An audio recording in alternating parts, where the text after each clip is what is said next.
don't bother looking for his silhouette. This time, Chaplin is behind the camera.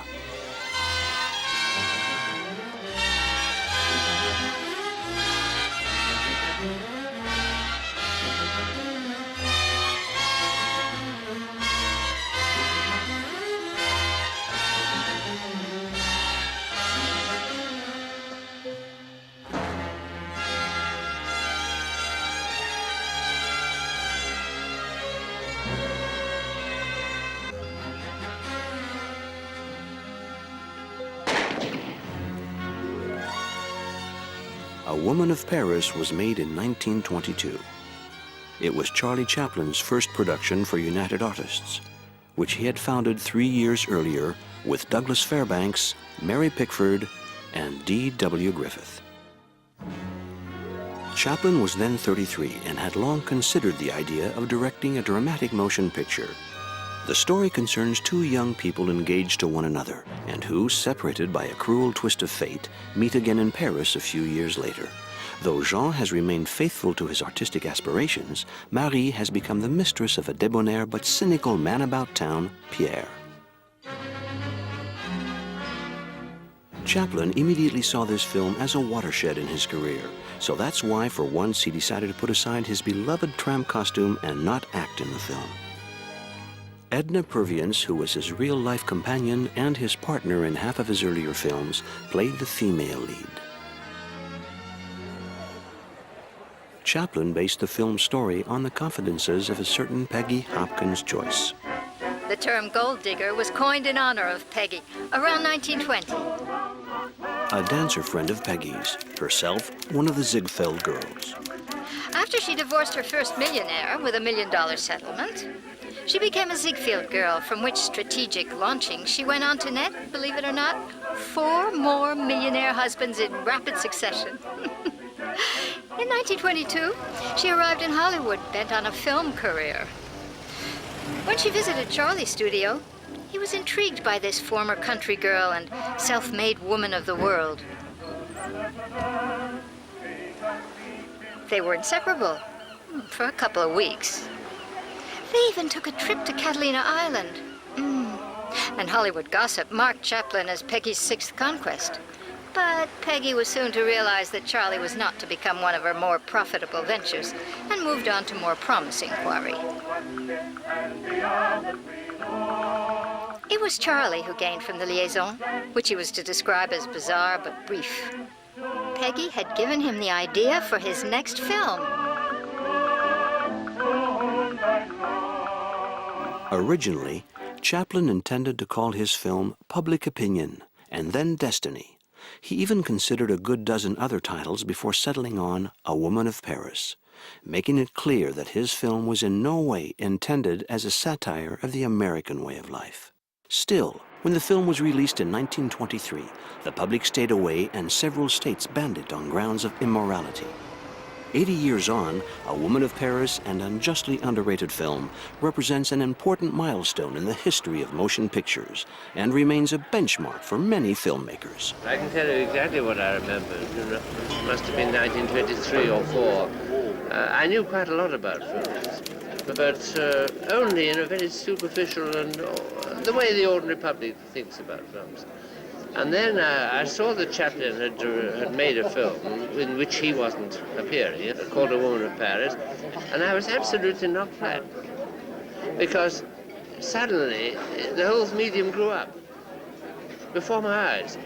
Nobody had ever really done any realistic films at all before. Suddenly here was a grown-up film with people behaving as they do in life.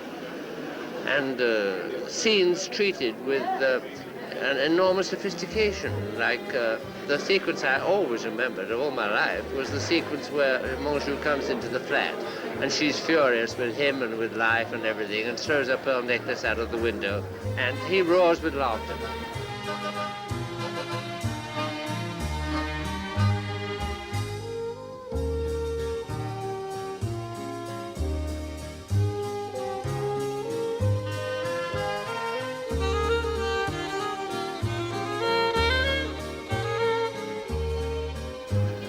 And I remember so clearly her coming in, and he's roaring with laughter on the sofa, and she just says, "Idiot." I remember this one-word title. This was stayed with me for the whole of my life. So suddenly, to suddenly see such an intelligent and yet innocent sophistication, because there were many things about the film which were really, in a way, innocent. But it's a progenitor, obviously, of Monsieur Verdoux later on. But it's a much more grown-up film than Verdoux. But still, I was only 18, and the cinema had seemed to me up to then something quite different. Suddenly, it grew up and I grew up. And it's directly responsible for my own rather over-serious attitude to making films. You know, when I listen to Michael Powell, I agree with him in many ways. This is a grown-up film, and it is very real. It has more realism, this film, than many films that are made today. But another thing I liked about that scene, that's when the woman has told her lover upstairs, I want to get married. I want to be a mother, I want to have babies. And from the window, Chaplin is then also showing us maybe what motherhood could be. He shows us a mother who is very stressed, very poor, 2 children, running after, screaming, whatever, a man in front, no connection between the mother and the father. He shows us motherhood, babies, is maybe not the ideal that people would like to see.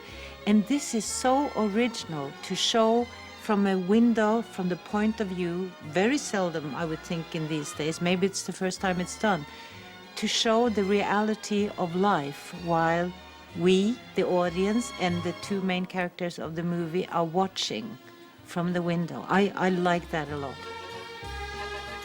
Montabelle was for years one of Chaplin's favorite assistants.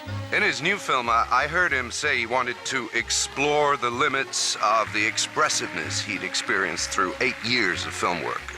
The range, the subtlety, and the sophistication of the sentiments and motives that could be revealed in pictures.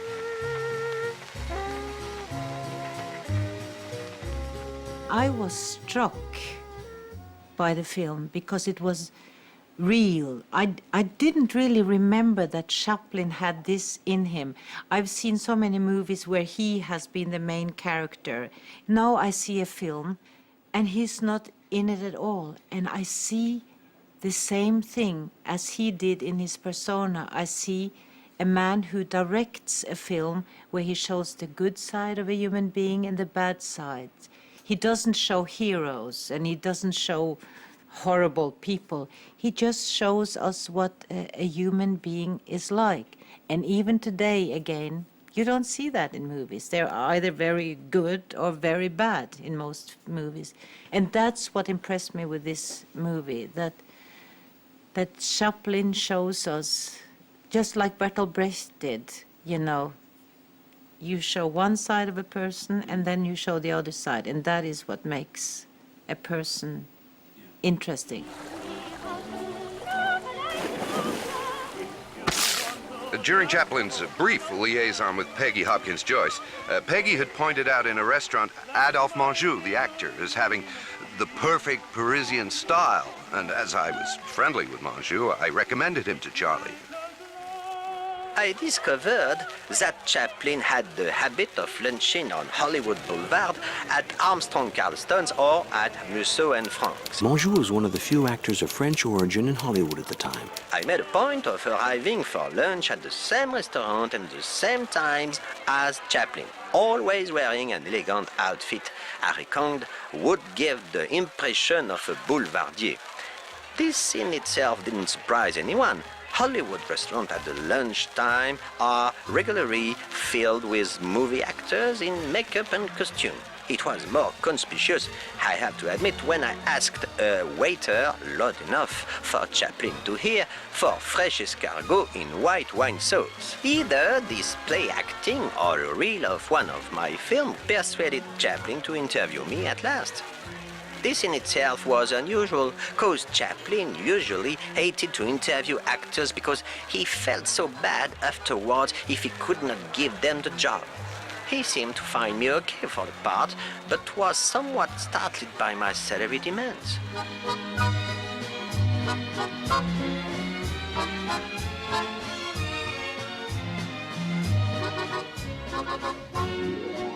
Chaplin, he's a male man, and the way he looked at women, I think, is very often from the male way of seeing women.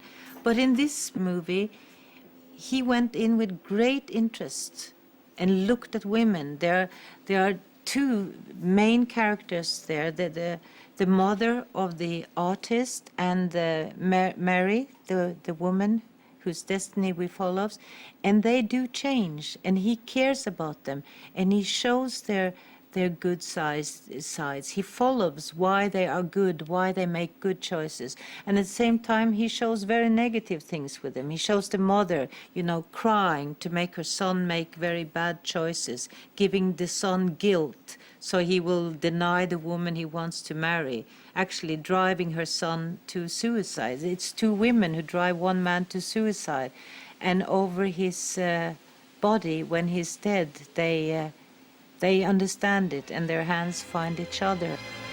It's a feminine way of showing women.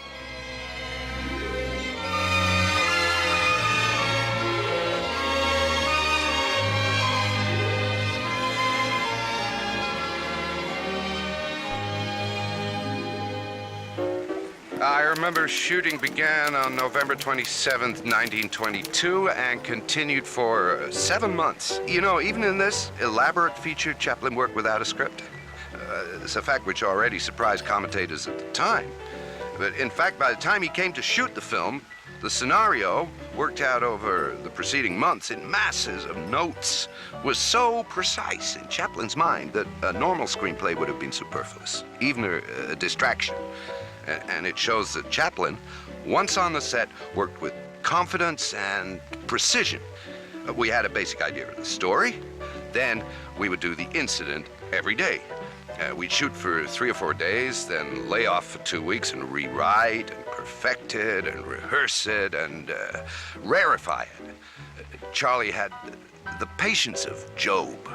Nothing was too much trouble. A real perfectionist. I understand he had no script. He didn't make a script. He knew what he wanted to tell, and then he told the story from the beginning to the end. And even though maybe scene number 2 is in her bedroom and scene number 6 is in her bedroom, he didn't do number 2 in the bedroom and number 6 in the bedroom at the same time. Oh no, he did scene 3, 4, 5. And then he went back to the bedroom, which is a very expensive way of doing the story, but it's also great for the actors, great for the cinematographer, great for the storytelling, specifically if you don't have a script. He gives himself material by shooting this way, and I wish we could do movies this way today, but we can't. Movies today are industrial, You look at the cost first and then at the art. And I know as a director, very often it's things I would really like to do. And it's always what will it cost against what would it give the movie. And it's very difficult to explain what it will give a movie. So the cost will most often win. But if you are Charlie Chaplin, of course, he's discussing with himself. He was making this movie with his own company, and it's his own discussion.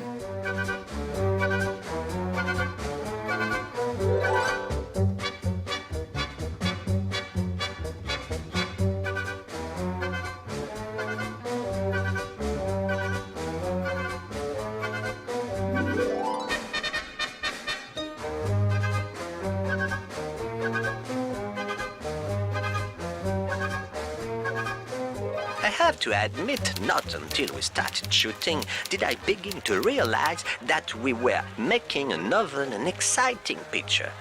He had one wonderful, unforgettable line that he kept repeating over and over throughout the picture. "Don't sell it," he would say. "Remember, they're picking at you." That's fantastic. I'm going to use that when when I'm going to direct again. And you can see it with these actors. This is in a time long before people had learned in movies to act very natural and whatever. They are acting very natural. And watching this movie, I wasn't even missing that they spoke, because it's realistic acting. It's not Stanislavski, but a lot of actors do that bad anyway. And in terms of acting, what he makes them do, for example, when you see a scene with the masseurs and all these chatty women, the courtesans are there and they are discussing, you know, love and who's been unfaithful to whom and why. And you can see her anger and her feelings about these women, you know. She is a working woman and she has to do work to earn money. And you just see her face. But what is great with Chaplin's way of directing this, a stupid director would then make her, being a masseuse, do, you know, do very hard on the woman that she despises and whatever. No, she does her masseusing thing very right in the way it should be. It's just in the expression of her face. And this is where he is a great storyteller, where he's a great actor's director, and his imagery. And maybe some of this imagery today may seem, you know, oh, we've seen it before. Sure, we've seen some of it before. But this was in 1922, when no one had made features films like this. This is the first time. It's like when you see Ingmar Bergman's Persona today. Yes, it doesn't have that same thing because so many people have copied it in different ways. But when you do it for the first time, it is incredible. And many things in this movie is done for the first time, and it probably hasn't been done better later.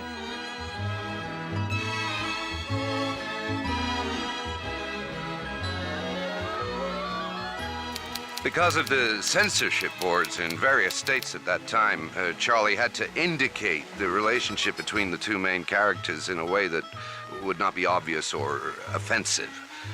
He accomplished it in a manner that was amazingly subtle. First, Chaplin had me pick up a pipe from the table and light it, but it was no good, cause Revel was not the pipe-smoking type. Then he considered having the maid bring me a pair of slippers, but that was out of key because I had called to take Mary out to dinner. Finally, Charlie thought of the handkerchief business you can see in the film. But the property man had not dressed the drawers of the chiffonier, so I went to my dressing room and brought back several handkerchiefs and one of my dress collar, and it fell out of the drawer. This gave Charlie an idea for a later scene in which the maid accidentally dropped a collar and thus disclosed to Mary's former sweetheart that she was living with Revel. Little touches like this gave the picture a flavor that was new to picture making. He chose to make this movie so nobody would believe, oh, this is in the United States, and then the censor would be even more critical than they already were. So he made them non-Americans because Parisians, we know anyway, are more immoral. But what do I know? That's what we always hear. You know what I think is immoral? I don't think it's immoral to love each other without wedlock. I don't think it's immoral to love all over the place if that's what you feel like. But to sell yourself for love or to buy for love, yeah, I think that's immoral because that's taking away the pleasure of what love itself can be. Because actually, I think this is even part of this story. I think Marie and Pierre, I think they loved each other. So if she hadn't been bought and if he didn't have to buy, I think they would have recognized, we really love each other. Why don't we stay together, married or whatever?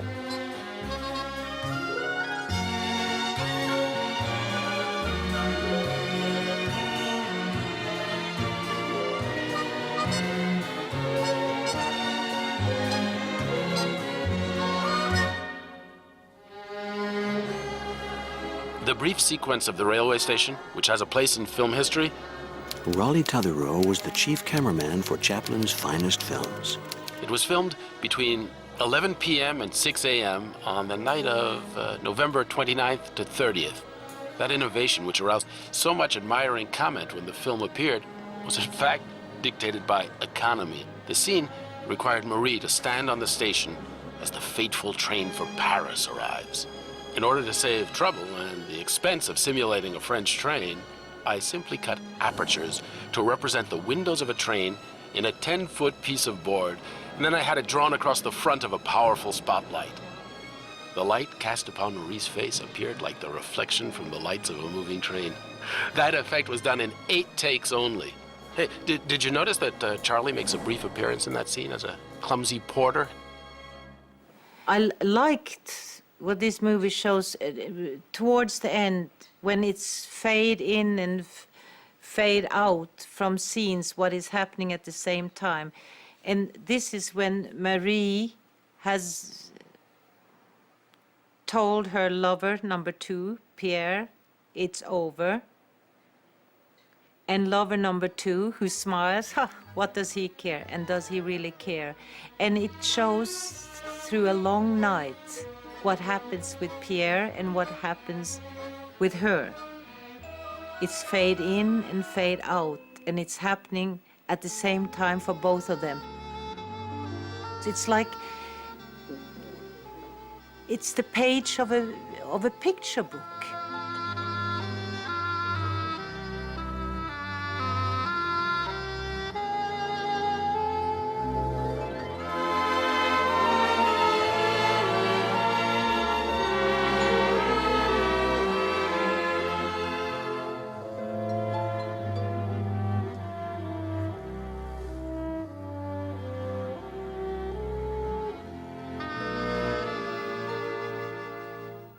The final scene, and thus the last day of shooting, remember that Chaplin shot his films in the exact order of the story, with Ravel and his secretary driving along a country road, was filmed on Monday, June 25th, 1923. 1 year, 1 month, and 14 days after Chaplin had begun to work on the script, he completed cutting the film. The film had twin openings in Los Angeles and New York on October 1st of the same year. And, unusually, Chaplin addressed audiences in a brief and surprising note, distributed at the doors of movie theaters. No doubt, while you're waiting, I can have a little heart-to-heart talk with you. I've been thinking that the public wants a little more realism in pictures, whereby a story is pursued to the logical ending. I would like to get your ideas on the subject, for I'm sure that those of us who are producing pictures do not know, we only guess. In my first serious drama, Well, Chaplin did write a letter for premiere, you know, to the audience. I really don't know what you will feel about my picture, and this is what I wanted to say, but maybe I'm wrong. But you are the viewers, you are the audience, so whatever you feel is right. It's almost, you know, begging for forgiveness, like he's doing something wrong with his film. And I think maybe that is very much part of an actor, you know, that as an actor you are used to applause, or you're used to recognition of what you do, and he couldn't bear to be unloved, unapplauded. You need it. And the sad thing is, this movie was not a success when it was shown. It was a kind of flop.